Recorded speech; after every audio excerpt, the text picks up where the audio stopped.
இந்த வீடியோவோட இறுதியில கேட்கப்படக்கூடிய கேள்விக்கு சரியான பதிலை அளித்து பரிசுகளை வெல்லுங்கள். அனைவருக்கும் கோபிநாத்தின் அன்பு வணக்கங்கள். பெரும்பாலும் சிவ வழிபாடு அப்படிங்கிறதே ரொம்பவே உத்தமமான ஒன்று. யார் வேணாலும் சிவனை வழிபடலாம், எப்போ வேணாலும் சிவனை வழிபடலாம், எப்படி வேணாலும் சிவனை வழிபடலாம். நீங்கள் முழு மனதோட சிவனை நினைத்து வழிபடும்போது எல்லா நன்மைகளையும் அவர் உங்களுக்கு செய்வார் அப்படிங்கிறதுல எந்த மாற்று கருத்துமே இருக்கிறதுக்கு இடம் கிடையாது. சரி, சிவனை லிங்கமாக வழிபடணும் அப்படின்னு நினைப்பாங்க. அதுலேயும் ஒரு சில பொருட்களால் லிங்கத்தை செய்து வழிபடும்போது சிறப்பான பலன்கள் கிடைக்கப்பெறும் அப்படிங்கிறது நம்ம பண்டைய காலத்தில் வாழ்ந்த ரிஷிகளோட வாக்காய் இருந்து வருது. அதன்படி எந்த பொருளால் லிங்கம் செய்து அதை முறையாக வழிபாடு செய்யும் போது என்ன பலன்கள் உங்களுக்கு உண்டாகும் அப்படிங்கிறத தான் இந்த தொகுப்பில் நம்ம பார்க்க இருக்கின்றோம். புற்று மண்ணால் லிங்கம் செய்து வழிபாடு செய்தோம் அப்படின்னா கட்டாயம் நம்மளுக்கு முக்தி உண்டாவதற்கான வாய்ப்புகள் கிடைக்கும். அதே சமயம் முக்தி உண்டாகும் அப்படின்னு குறிப்பிடப்பட்டிருக்கு. ஆற்று மண்ணால் லிங்கம் செய்து வழிபாடு செய்தோம் அப்படின்னா உங்களுக்கு பூமி லாபம் உண்டாகும் அப்படின்னு குறிப்பிடப்படுது. அதாவது பூமி வசியம் ஏற்படும் அப்படின்னு குறிப்பிடலாம். பச்சரிசி மாவுனால் லிங்கம் செய்து வழிபட்டால் உங்கள் வீட்டில் இருக்கிற பொருள் பெருக ஆரம்பிக்கும் அப்படின்னு குறிப்பிடுறாங்க. சந்தனத்தால் லிங்கம் செய்து வழிபடும் போது சுகபோகம் வாய்க்கப்பெறும் அப்படின்னு குறிப்பிடப்படுது. மலர் மாலையால் லிங்கம் செய்து வழிபாடு செய்தீங்கன்னா நீண்ட ஆயுள் உங்களுக்கு கிடைக்கும் அப்படின்னு குறிப்பிடப்பட்டிருக்கு.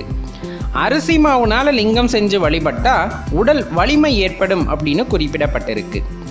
பழம் அதை வச்சு லிங்கம் உருவாக்கி அதை வழிபாடு செய்யும் போது நல்லின்ப வாழ்வு அமையும் அப்படின்னு குறிப்பிடுறாங்க.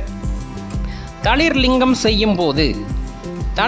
செய்து அதை வழிபாடு செய்யும் போது நற்குணத்தை பெறுவார்கள் அப்படின்னு குறிப்பிடப்பட்டிருக்கு. தண்ணீர் லிங்கம் செய்து வழிபாடு செய்யும் போது மேன்மை அடைவார்கள் அப்படின்னு குறிப்பிடப்படுது. அன்னலிங்கம் செய்து வழிபாடு செய்யும் போது உணவு பஞ்சம் அவர்களுக்கு தீரும் அப்படின்னு குறிப்பிடப்படுது. கூர்ச்சலிங்கம் செய்து வழிபாடு செய்யும் போது, அதாவது முடிச்சிட்ட நாணலால் லிங்கம் செய்து வழிபாடு செய்யும் போது முக்தி கிடைக்கும் அப்படின்னு குறிப்பிடுறாங்க. சர்க்கரை, வெல்லம் இவற்றினால் லிங்கம் செய்து வழிபாடு செய்யும் போது இன்பம் கூடும் அப்படின்னு குறிப்பிடுறாங்க. பசு சாணத்தில் லிங்கம் செய்து வழிபாடு செய்தால் நோயற்ற வாழ்வு அமையும் அப்படின்னு குறிப்பிடப்பட்டிருக்கு. பசு வெண்ணெயால் லிங்கத்தை செய்து வழிபாடு செய்யும் போது மன மகிழ்ச்சி அதிகரிக்கும் அப்படின்னு குறிப்பிடுறாங்க. ருத்ராட்ச லிங்கம் செய்து வழிபாடு செய்யும் போது நல்லறிவு வாய்க்கப்பெறும் அப்படின்னு குறிப்பிடப்பட்டிருக்கு. விபூதியால் லிங்கம் செய்து வழிபாடு செய்தால் செல்வ வளம் பெருகும் அப்படின்னு குறிப்பிடப்பட்டிருக்கு. அதனால உங்களால் இதில் எந்த பொருளை கொண்டு லிங்கம் செய்து வீட்டில் வைத்து வழிபாடு செய்ய முடியும்னு நினைக்கிறீங்களோ அந்த பொருளால் லிங்கம் செய்து வீட்டில் வைத்து வழிபட்டால் உங்களுக்கு சகல சௌபாகியங்களும் கிடைக்கும் அப்படிங்கிறதுல எந்த மாற்று கருத்துமே கிடையாது.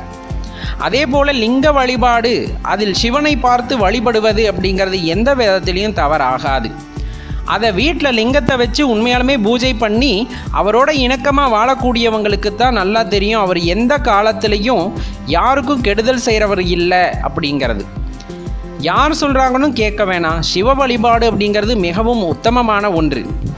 அவர் அழிக்கும் கடவுள் கிடையாது, நம்ம எல்லாத்தையும் கட்டி காக்கக்கூடிய கடவுள் அப்படிங்கிறது அவரை வழிபடுறவங்களுக்கு தான் நல்லா தெரியும்.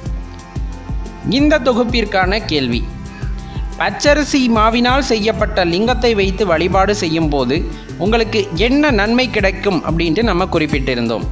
இதற்கான விடையை கீழே கமெண்டில் சென்று பதிவிடவும்.